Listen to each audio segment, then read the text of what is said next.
राजनपुर की union council Kotla Naseer में ठहरा हूँ। यहाँ पे कबड्डी मैच खेला जा रहा है जिसमें राजनपुर और जामपुर की टीम ने हिस्सा लिया है। जी आइए देखते हैं।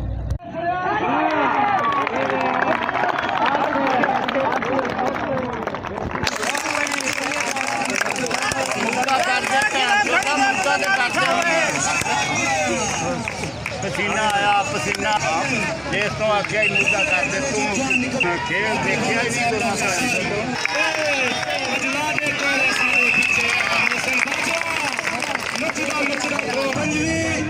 जामपुर मुकाबला चल रहा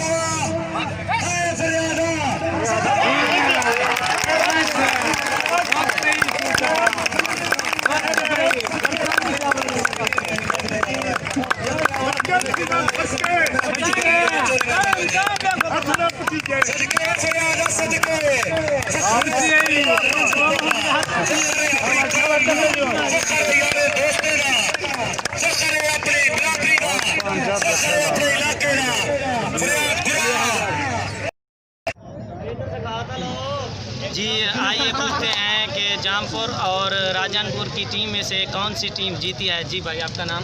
मोहसिन बाजवा। जी मोहसिन बाजवा तफसीलात दे रहे हैं, आइए जानते हैं।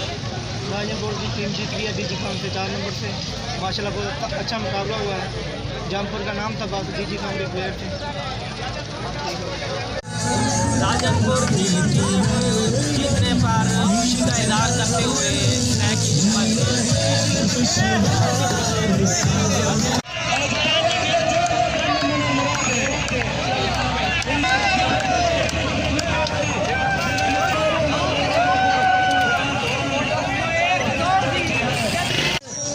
कैमरा टीम के हमराज जाद खान कबूल ENN न्यूज़ राजनपुर।